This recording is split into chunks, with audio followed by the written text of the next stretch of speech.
Terima kasih Anda masih bersama kami. Bagi Anda yang baru saja bergabung, kami hadirkan kembali 3 berita utama hari ini.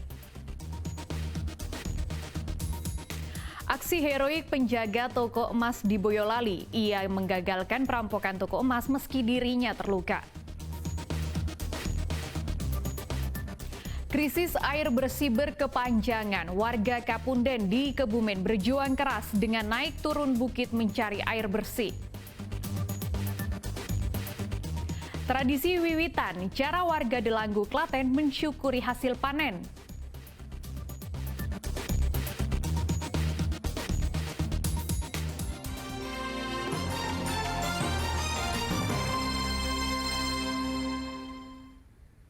Warga Kapunden di Kebumen harus berjuang naik turun untuk mencari sumber air bersih.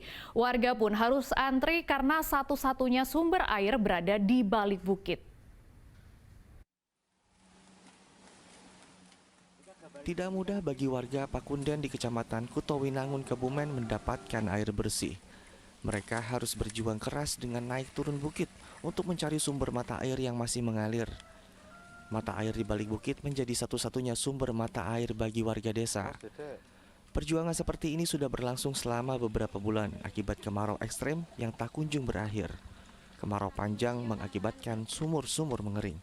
Kalau sumur ke daerah sini banyak yang mengering, sudah termasuk daerah kidul juga sudah banyak mengering. Jadi malah tadi saya juga sempat ketemu dengan warga saya yang paling kidul itu sebelah utara rel kereta.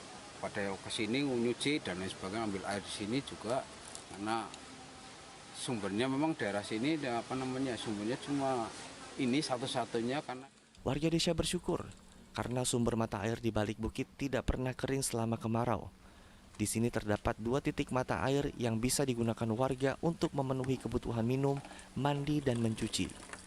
Tidak heran, sumber mata air ini selalu ramai, terutama pada pagi hari. Kalau yang buat mandi itu ya bisa setiap hari udah habis. Tapi kalau cuma untuk buat masak, buat minum itu sih paling cuma bisa seminggu lah. Ya dari pagi juga biasanya subuh itu udah pada ngambil.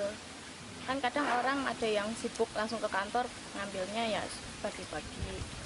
Di sini biasanya itu rame, ada yang buat nyuci, ada yang mandi. Jadinya kadang orang masih rame, nanti nunggu sekitaran jam berapa agak sepi gitu.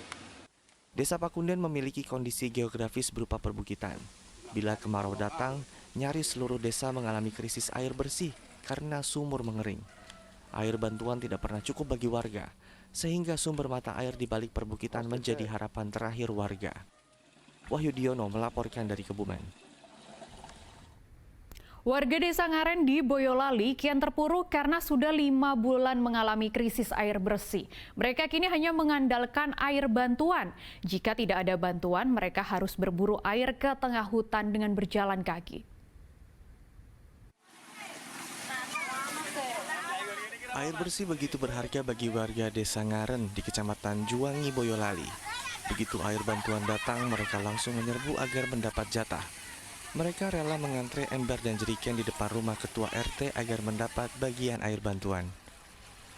Pemerintah desa menyiapkan terpal penampungan air agar warga tidak berebutan. Selama 5 bulan terakhir, warga Ngareng memang mengalami krisis air bersih parah. Jika tidak ada bantuan datang, warga harus berjalan kaki 2 km ke tengah hutan untuk berburu air bersih. Kalau di sini hampir sekitar 4 kadus, khususnya di Kelurahan Ngaren ini ada 4 kadus, hampir semuanya itu terkendala kekurangan air. Ada sekitar berapa ratus orang atau ribu orang?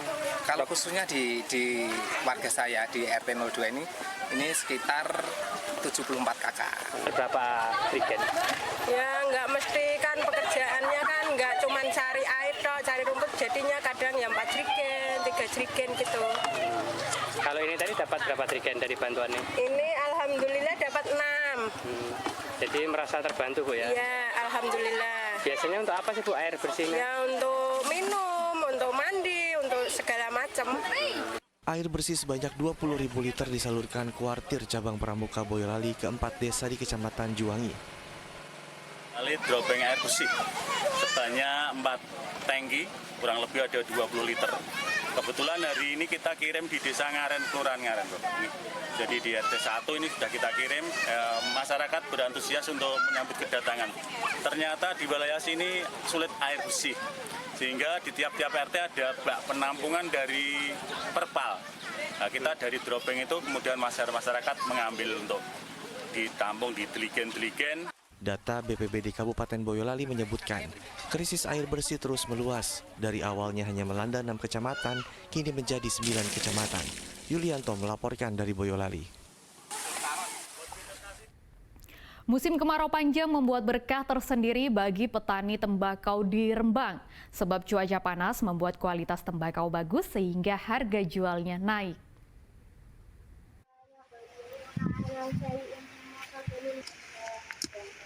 Tanaman tembakau di Desa Kedungrejo, Rembang tumbuh subur, daunnya lebat, petani pun makmur. Pada musim kemarau tahun ini, petani tembakau di Rembang sedang menikmati hasil panennya. Sebab sejak pertengahan bulan Agustus, harga tembakau dijual dengan harga tinggi Rp50.000 per kilogram. Jika dibandingkan tahun lalu, yang hanya dijual seharga Rp40.000 per kilogram. Saat musim kemarau, tembakau yang dihasilkan memiliki kualitas yang bagus dibanding musim hujan. Tak heran jika harga jualnya tinggi. Kalau musim penghujan itu kualitas dan hasilnya